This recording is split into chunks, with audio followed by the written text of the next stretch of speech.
Hello everyone, this is Sanuta. Welcome back to my channel. If you are new here, welcome. I create content on productivity, personal growth, organization and lifestyle. So make sure to hit that subscribe button if you are interested in any of these. So I recently read the book Ego is the Enemy by Ryan Holiday, and in today's video I'm going to be sharing some lessons or highlights from the book Ego is the Enemy. I am just going to share a few highlights and lessons from this book that I really found helpful. There's a lot more that you can learn from this book, and for that I recommend you reading the entire book. So I am just going to share some highlights and lessons from this book that I really found helpful. But before we get started with that, I would just like to let you guys know a little bit more about the book and give a little review so that you know better about the book. So basically, Ego is the Enemy is the fourth book by Ryan Holiday, and if you don't know who Ryan Holiday is an American author and bookstore owner. He is also a former director of marketing for American Apparel. So in this book, Holiday explains how finding early success made him realize that ego can cloud ambition and hinder growth, especially when accomplishments are tied to self-worth. Ego is the Enemy put forth the argument that a lot of times our biggest problems are not caused by external factors, but our ego, our selfishness, our attitude is what stops us from being rational and successful. So this book gives you a way to deal with fear of failure, ego, judgment and a lot more. So without any further ado, I'm going to be sharing the highlights or the lessons that I learned from this book and found really helpful. And the first one is to always be a student. This, I believe, is one of the most important lessons that all of us have to keep in our mind and carry it on throughout our lives, because being a student is not just an extended period of instructions and learning, but it also places the ego and ambition in someone else's hand. Firstly, you need to become a student, and that begins by accepting the fact that others know more than you do and that you can also benefit from their knowledge.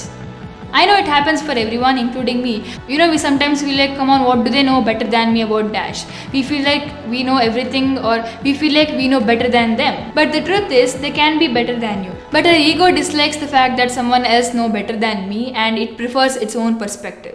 But it is very important to stay humble and keep learning, because it is impossible to learn and grow if you or anyone thinks that he or she already knows everything.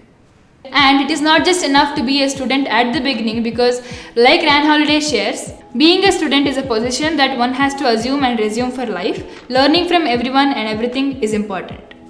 At each and every step of your life, there will always be an opportunity for you to learn and grow from it. And even if the lesson seems purely remedial, we should not let our ego stop us from learning and growing. So let us all try to always be a student, learn and grow, because the act of being an eternal student is what keeps one humble. And the second lesson that I learned from this book is the canvas strategy.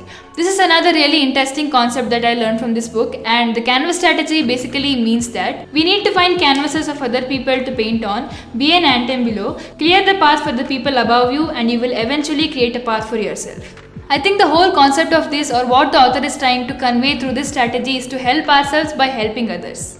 I find this really insightful, because helping others is a great way to feel better about ourselves, because a smile makes it all worth it. Also, when you're helping others, you will often feel better about yourself, which increases the likelihood that your next experience will also be a positive one.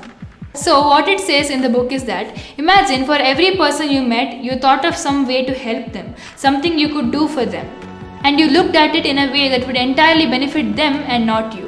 So just try doing this and help others selflessly without thinking of any way that would benefit you, because the effect this would have over time is profound, because you would learn a great deal by helping different people and solving diverse problems. And the third one is knowing what you really want. If you just think about it, all of us regularly tend to say yes to a lot of things without even thinking about it or giving it a thought that is it really important to you. We might often end up doing this out of greed, attraction or vanity. It could be for different reasons, but we say yes to a lot of things and we don't like to say no, because we fear the fact that we might miss out on something. We think that saying yes to a lot of things makes us accomplish more, but in reality it prevents us from exactly what we want, because we waste our precious time doing things that we don't like, doing things that waste our time, doing things that is not important to us, and we just do this to prove to others.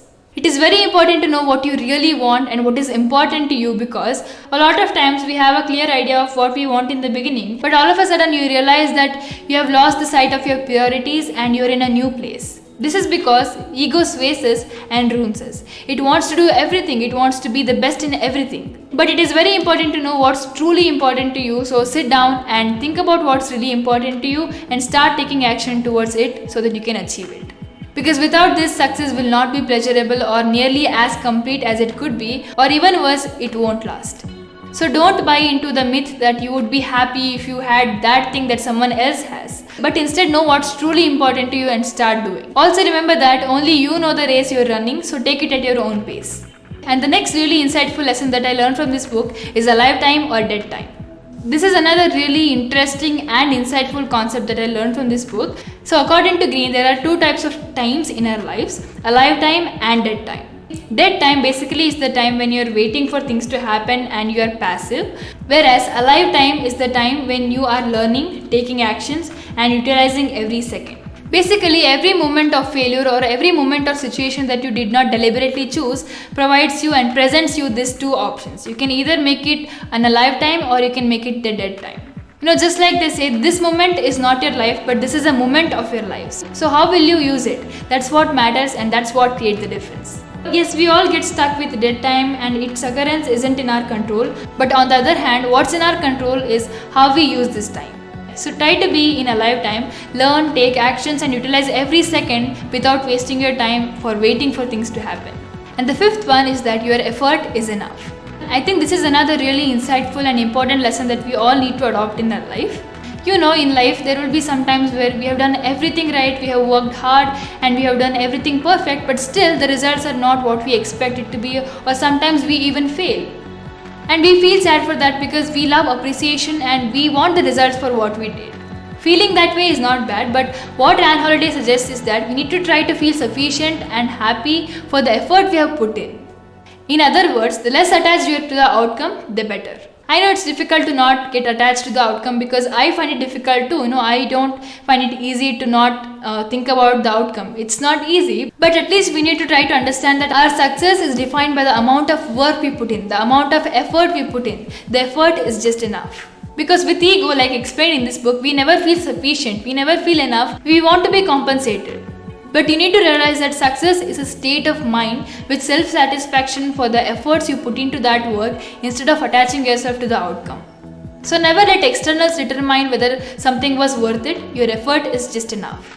And the sixth one is maintain your sobriety. So sobriety basically means having command of oneself. Yes, ego sometimes clouds our mind, and this happens especially when we need it to be clear. Yes, often our ego clouds our mind and this leads us to taking bad decisions, taking bad actions and also doing things that are not really important and good for us. But this shouldn't happen, right? That's why sobriety is very important, because sobriety acts as a counterbalance, a cure, or better, a prevention method. Because the more successful or popular a person becomes, the more chances that ego clouds their mind. Chances. But maintaining sobriety is very important and helpful because no matter how successful we become, it is very important to consistently maintain our clear-headedness regardless of the stressors or stimuli. So that is all for today's video. I really hope you liked this video. If you did, make sure you give this video a thumbs up. Subscribe to my channel if you haven't already. Also share this video with your friends and family, and I will see you in my next video. Thank you.